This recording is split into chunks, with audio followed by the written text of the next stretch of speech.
All right, hello everyone. Welcome to this last episode in my special Vlogmas series of the Live Talk podcast, the Ivory Tower be Ivorying, the show where we have talked about the dark, unpolished secret side of higher education. I am still your host, Dr. V, a former college professor turned digital creator and full-time entrepreneur. If you want the Cliff Notes version of how to make a transition in your life, how you want to transform your life, and how you want to reinvent your life, check out my complimentary live class at drvernitaglenwhite.com/start-here. That information will also be down in the description below and in the show notes. In today's final episode, we will discuss the ins and outs of an article I read on Inside Higher Ed, new briefs, explore chronic underfunding of HBCUs. Be sure to listen all the way through to the end. You will hear some great offers, and you will be supporting me by boosting my watch time. I would also appreciate you one last time to hit those three buttons: the like, subscribe, and share if you're sparked to do so. And remember, it is free. Sometimes I do have guests on my Live Talk podcast, and we'll be starting that back up soon. But in the meantime, you can watch them on my playlist of Women Who Vibe and From Resume to Reinvention located on my channel. However, in this series, for this final time, it'll just be you and me for Vlogmas. The Ivory Tower be Ivory is a special Vlogmas series brought to you by Brilliant Wellness, which is my e-commerce shop. And let's hear a message from our sponsor. I got into the e-commerce wellness space when I was working as a college professor for several reasons. I wanted a high-quality way to take care of my body when I was traveling to different conferences, speaking, and doing consultant work. I wasn't always eating or sleeping well, and I knew I couldn't keep this up for long before doing some serious damage to my body. The second reason I got into e-commerce was to be able to share with others who trusted me and valued my opinion. I wanted my friends and family to be healthy and also support the environment with natural products. The final reason I got into social sharing and e-commerce was to earn additional income and to help others do the same. I figured since I bought similar products in the past, why not get paid for using them now? I also wanted to help others find a fun and exciting way to earn additional income by sharing products they were going to use anyway. Through Brilliant Wellness, we offer a variety of clean living wellness products such as liquid collagen, our infamous fat-burning pudding, smart coffee, and all things gut health. Also, a variety of household and self-care products. Many of our products are award-winning, high-quality, plant-based, plant-derived, or as clean as they can possibly be. First-time customers get $10 off their first purchase, and they can also get $10 in Live Clean credits to share the love with someone else. The best value is signing up for Smart Ship to save it up to an extra 15% every month. I love Smart Ship because unlike any other subscriptions, you get a chance to change your order every single month without being stuck with the same products.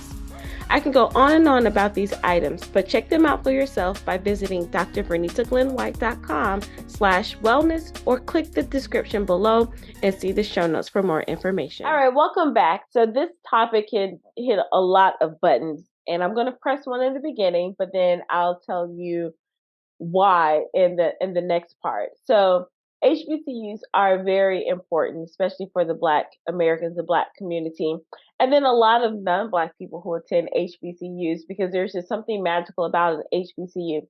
I've never attended an HBCU as an undergraduate, but I have had experiences on HBCU campuses and from people who've gone and taught at HBCUs. And then with how I research universities, I understand the history of HBCUs, and so they will always be near and dear to my heart, even though I did not attend one.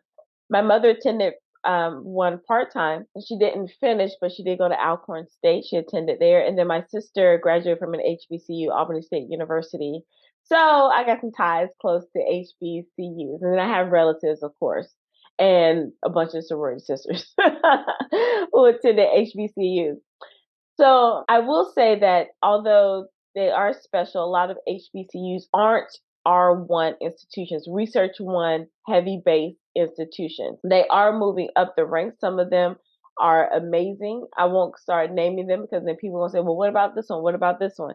Some of them have, I think, crossed the threshold of becoming R1s, but they're still few and far between. So with that being said, the funding for these schools are not as high as you would for a research one or an Ivy. I've had this criticism of both professors and alumni of HBCUs as a whole. And of course, this doesn't mean everyone, because I know a lot of exceptions to this rule, but it's still out there. These powerhouse schools, a lot of them get money from, yes, donors, but these donors are often either alumni or their children are alumni or they have some other ties to it. But alumni raise a lot of money for these schools. I know my undergrad hits me up and my doctoral school hits me up all the time. Are you going to donate? You're going to donate. And then I'll find a special fund to donate to support the cause. But I'm like, well, what is my little money gonna do? But everything adds up. But then you have alumni who are diehard, and they are leaving tens, thousands, hundred thousands, and millions of dollars to these institutions. How do you think Harvard got a $36 billion endowment? That's billion with a B. I know here there's a house being, I think I talked about this in one of my other videos. There's a house being sold here. This couple, they went to the University of Central Florida, and the proceeds of the house, a big part of it is going to go to the university, their alumni school, not their children, but to the university. A lot of professors at these big schools go out for grants, and to go out for a grant, I've been on teams with $10 million grants, $3 million grants, $5 million grants. I was in the process of getting my own $3.5 million grant when I was a college professor. And if you've been with me, you know what went down. And the universities get between 40 and 60% of that money right off the bat. And that's how schools are running. So when people think it's just tuition, it's not. With HBCUs, again, the alumni are there now.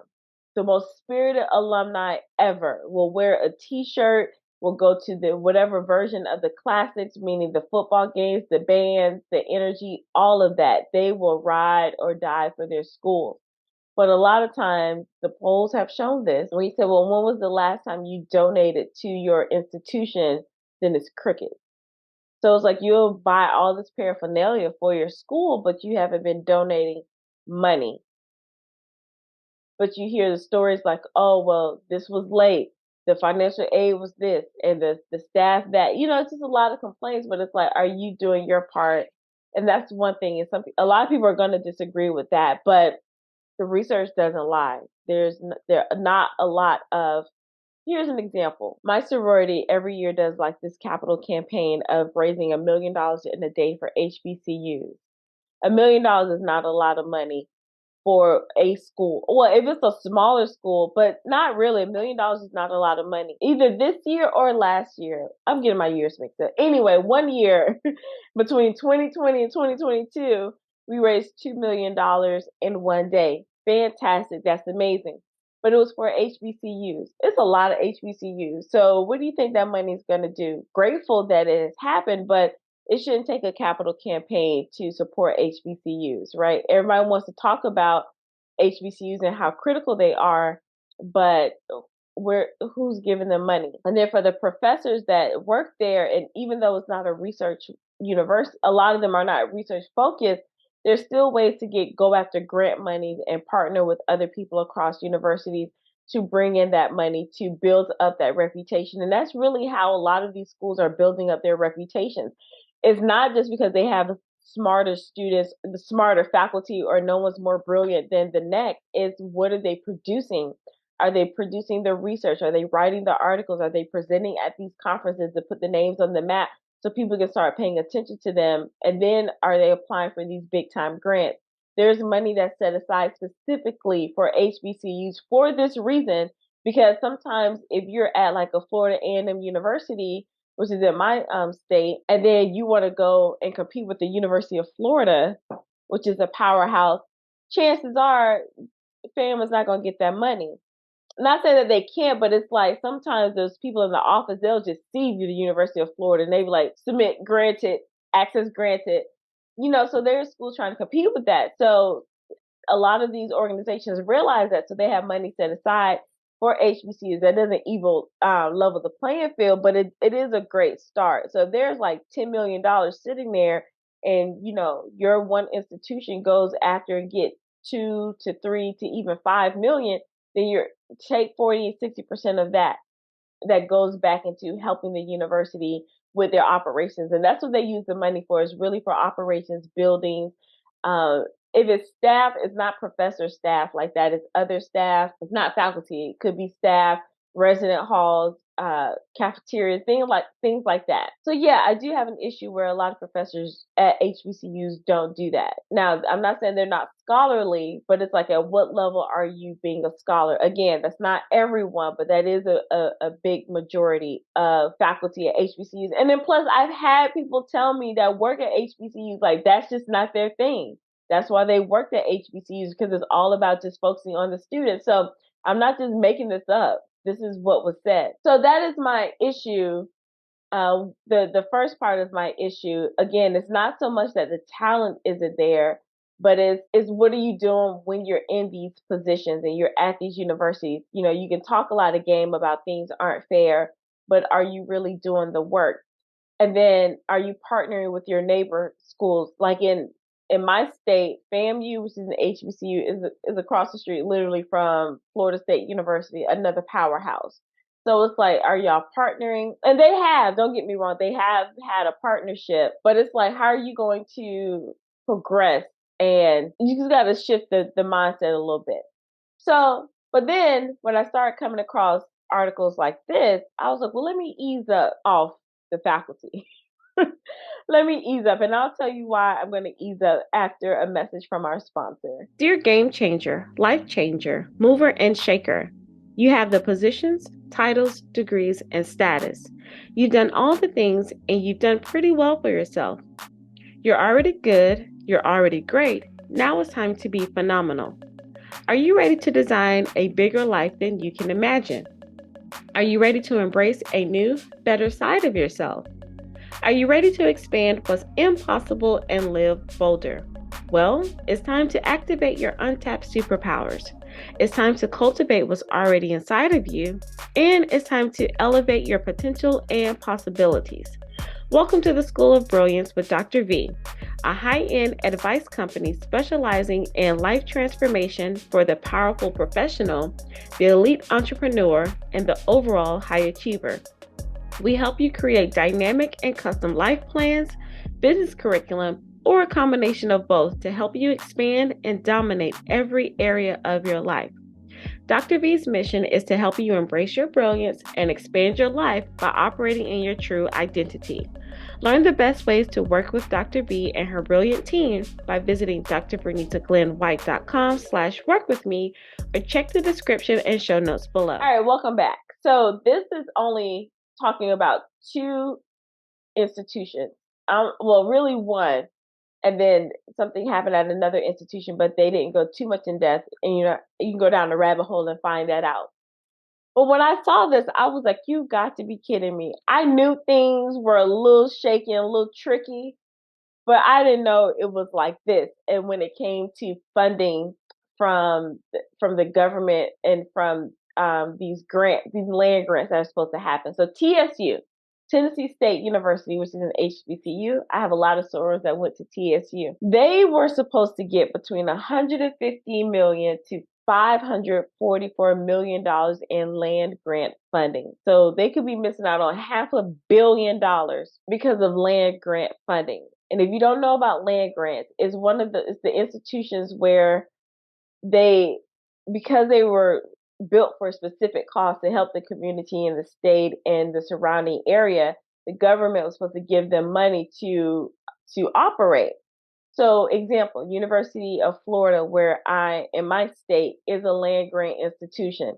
I don't need to say anything more about that. If you know, a lot of your big powerhouse state universities are land grant institutions. And if you go follow the history behind those schools, it was like, well, was it here for agriculture? Was it here for, I don't know, aviation, or whatever the geographical thing is? A lot of the land grant institutions were built to support that.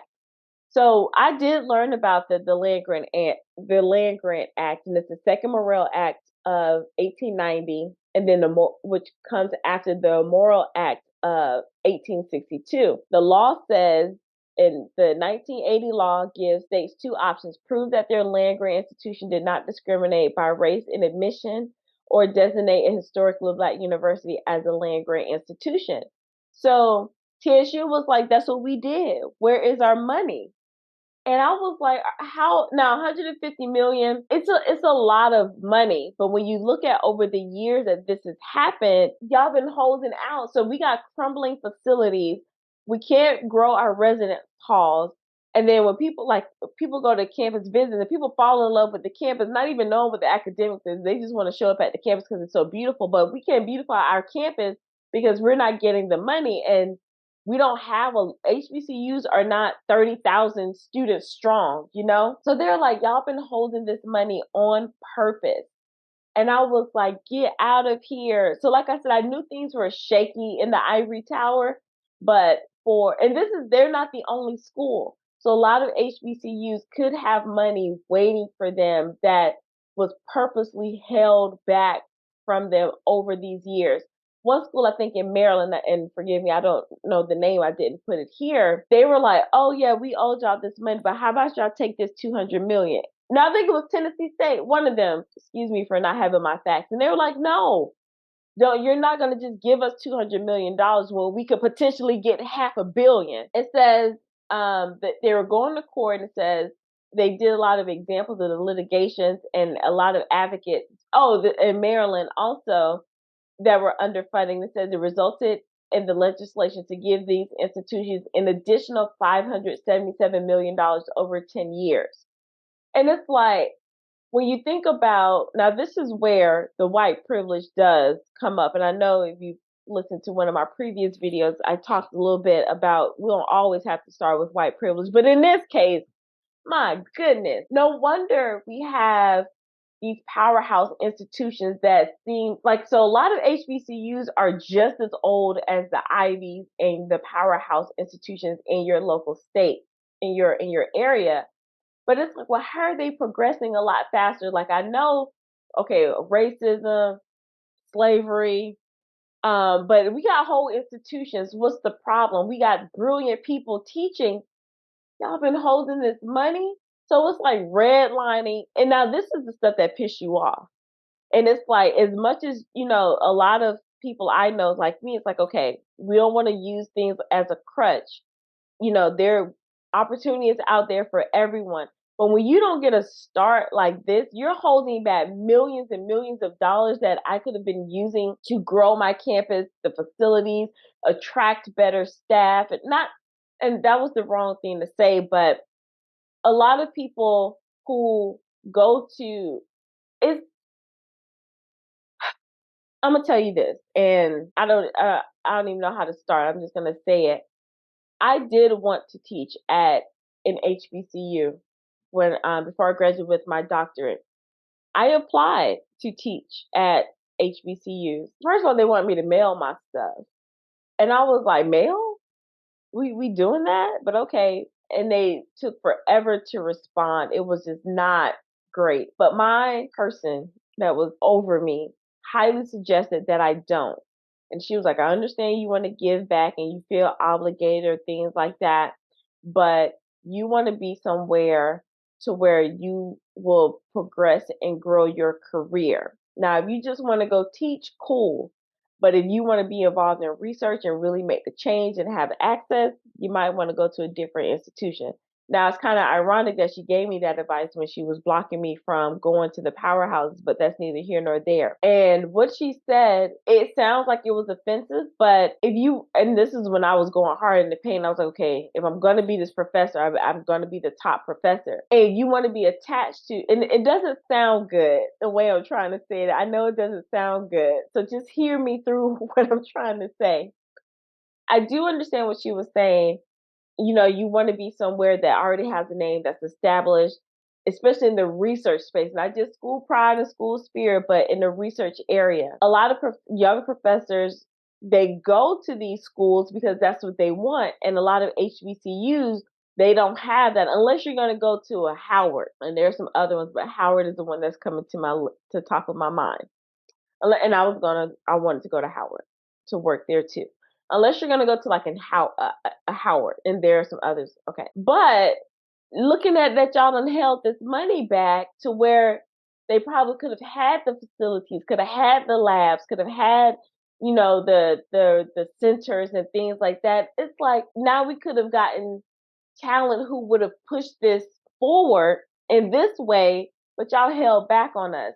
So I hope you understand what I'm saying. It's like we could have been giving some of these schools a run for their money had we been given what was owed to us, right? It was like you were supposed to get this money anyway. You find out that you it's been withheld on purpose.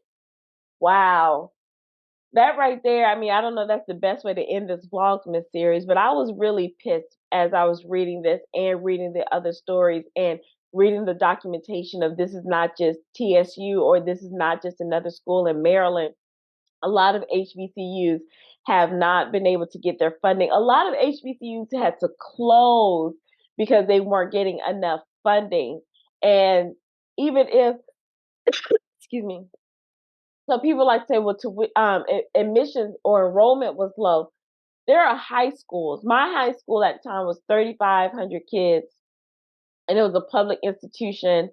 But we got things because of boosters, donors, and other monies that were coming in. So there are universities who are, I'll say, around the same size relative. Like my institution where I worked was small. I think if there were 5,000 students there.